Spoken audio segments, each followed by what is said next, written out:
आगामी निवडणुकीचा राज्यातल्या महायुतीच्या प्रचाराचा नारळ नाशिक जिल्ह्यातून फोडला जाणार आहे। मुख्यमंत्री देवेंद्र फडणवीस यांची पहिली सभा दुपारी 12:30 वाजता त्र्यंबकेश्वर इथं होणार आहे आणि उपमुख्यमंत्री एकनाथ शिंदे यांची जिल्ह्यातली पहिली सभा ही नांदगावला होणार आहे।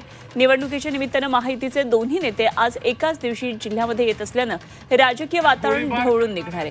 त्र्यंबकेश्वरमध्ये कुंभमेळा आहे, त्यामुळे भाजपनं इथं नगरपरिषद ताब्यात घेणं प्राधान्यक्रम ठेवलाय।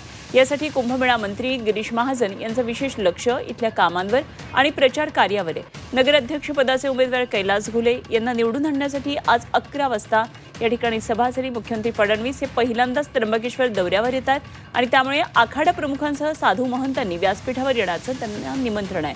नाशिकसह जळगाव, अहिल्यानगर, नंदुरबारमध्ये फडणवीसांच्या सभा पार पडणार आहेत। शिंदेंच्या नाशिकसह धुळ्यामध्ये सभा होणार आहेत। दरम्यान नाशिकमधल्या सभास्थळावरून आढावा घेतलाय आमचे प्रतिनिधी योगेश खरे यांनी। राज्यातील नगरपालिकांच्या प्रचाराचा शुभारंभ आज नाशिक जिल्ह्यातल्या आद्य ज्योतिर्लिंग असलेल्या त्र्यंबकेश्वरातून केला जातोय। स्वतः देवेंद्र फडणवीस मुख्यमंत्री यासाठी मैदानात उतरतायत आणि आज पहिली सभा त्यांची त्र्यंबकेश्वरमध्ये होते। आपण बघू शकतो की त्यांच्या या सभेसाठी तयार करण्यात आलेलं हे मोठं व्यासपीठ आपल्याला या ठिकाणी पाहायला मिळतंय। त्र्यंबकेश्वरच्याच बाहेर, शहराच्या बाहेर असलेल्या मैदानावर हे व्यासपीठ उभारण्यात आलेलं आहे।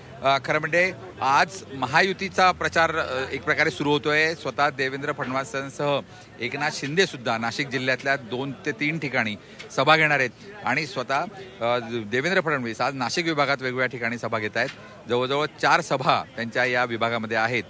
त्याचा प्रचाराचा नारळ आज खऱ्या अर्थानं फुटणार आहे असं म्हणायला हरकत नाही। अवघे 7 दिवस शिल्लक आहेत मतदानासाठी आणि एकूणच नगरपरिषद आणि नगरपालिकांवर भाजप स्वबळावर जिंकून येण्याचा प्रयत्न आपल्याला या ठिकाणी करते आहे। बहुतांश ठिकाणी नाशिकमध्ये स्वबळावर ही लढत सुरू असल्यामुळे चांगलीच रंगत ही महायुतीतल्या वेगवेगळ्या घटकांमध्ये आपल्याला पाहायला मिळते। व्हिडिओ जर्नलिस्ट सोनू भिडेसह योगेश खरे, झी मीडिया, नाशिक, त्र्यंबकेश्वर।